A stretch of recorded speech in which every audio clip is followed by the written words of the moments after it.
Welcome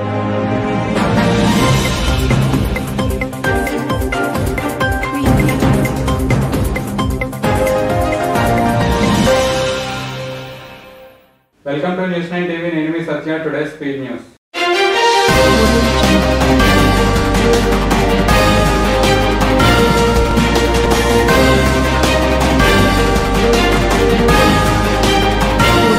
Bharat America వ్యూహాత్మక బంధంలో మరో ఘట్టానికి తరలించింది.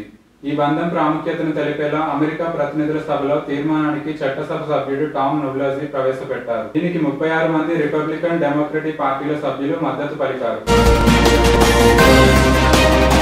హమాస్ కు దెబ్బ మీద దెబ్బ. బుధవారం ఇరాన్లో అగ్రనేత ఇస్మాయిల్ హానియా హత్య నుంచి ఇంకా ఆ మిలిటెంట్ సంస్థ తేరుకోకముందే గురువారం ఇజ్రాయెల్లో ఓ కీలక ప్రకటన చేసింది.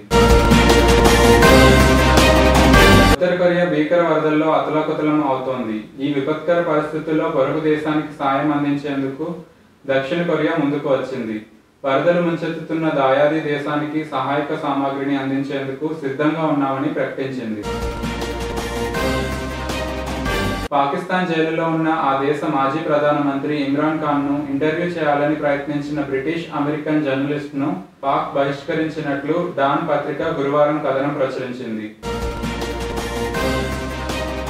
పశ్చిమాసియాలో ఉద్రిక్తతలు కొనసాగుతున్న వేళ ఇజ్రాయెల్ భూభాగం దిశగా లెబనాన్ పలు రాకెట్లను ప్రయోగించింది. ఈ విషయాన్ని ఇజ్రాయెల్ రక్షణ దళం ప్రకటించింది. వీటిలో కేవలం 5 మాత్రమే తమ భూభాగంలో నుంచి ప్రవేశించగలిగాయని పేర్కొంది. దీనివల్ల ఎలాంటి ఆస్తి, ప్రాణ నష్టం జరగలేదని తెలిపింది.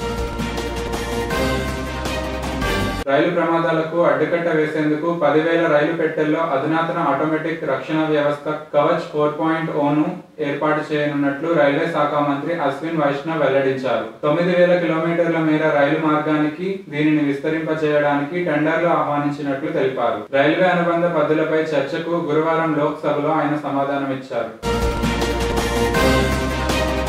కేరళలోని వైనాడ్ జిల్లాలో కొండచర్యలు విరిగిపడి భారీ ఎత్తున ప్రాణ నష్టం సంభవించడం తనను ఎంతో బాధించిందని, కుటుంబ సభ్యులను, ఇళ్లను కోల్పోయిన వారి బాధ కలిచివేస్తోందని లోక్సభలో ప్రతిపక్ష నేత రాహుల్ గాంధీ పేర్కొన్నారు.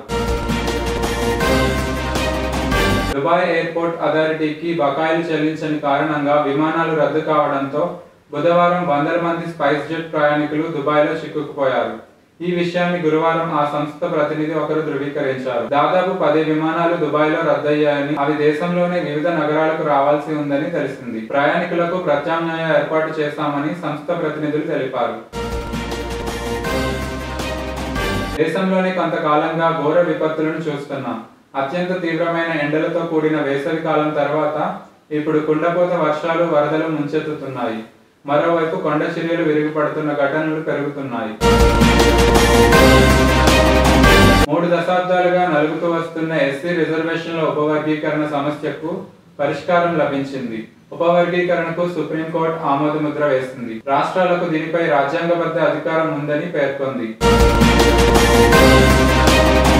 ఇటీవల ముగిసిన లోక్సభ ఎన్నికల్లో పోలైన ఓట్లకు, లెక్కించిన ఓట్లకు మధ్య తేడా రావడానికి కారణాలేమిటో తెలపాలని కోరుతూ ప్రజాస్వామ్య సంస్కరణల సంఘం ఏడీఆర్ ఎన్నికల కమిషన్ కు లేఖ రాసింది.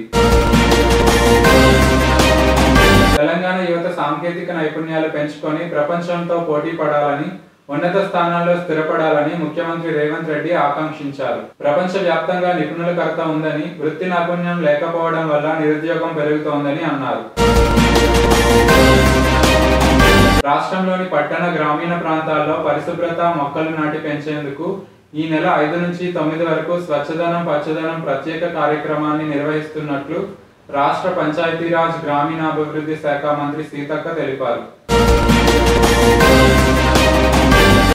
ఎస్సీలను ఏబిసిడీలుగా వర్గీకరించే బాధ్యతను దేశంలో అందరికంటే ముందు తెలంగాణ ప్రభుత్వం తీసుకుంటుందని సీఎం రేవంత్ రెడ్డి అసెంబ్లీలో గురువారం ప్రకటించారు. రాష్ట్రంలో ఇప్పటికే జారీ చేసిన ఉద్యోగ నోటిఫికేషన్లను వర్గీకరణను అమలు చేస్తామన్నారు.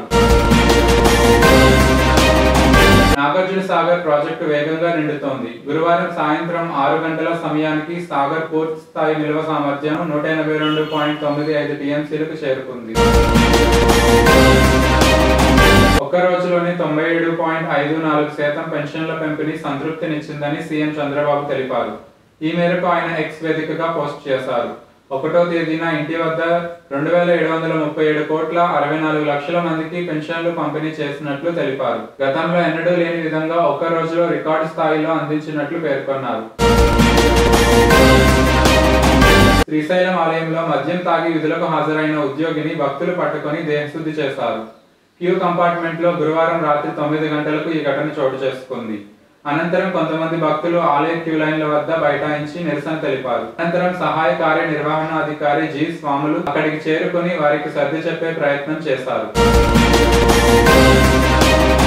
తెలుగు అకాడమీ చైర్పర్సన్ గా బాధ్యతలను నిర్వహించిన లక్ష్మీ పార్వతికి గతంలో కేటాయించిన ఆంధ్ర విశ్వవిద్యాలయం గౌరవ ఆచార్యురాలు హోదాను ఉపసంహరించుకున్నట్లు ఏయూ రిజిస్ట్రార్ ఆచార్య ఎన్ కిషోర్ బాబు ఒక ప్రకటనలో తెలిపారు. మహిళల స్వయం ఉపాధి దిశగా అడుగులు వేసేందుకు ప్రభుత్వ పరంగా సంపూర్ణ సహకారం అందిస్తామని పౌర సరఫరాల శాఖ మంత్రి నాదెండ్ల మనోహర్ అన్నారు. Thank you for watching news 9 TV.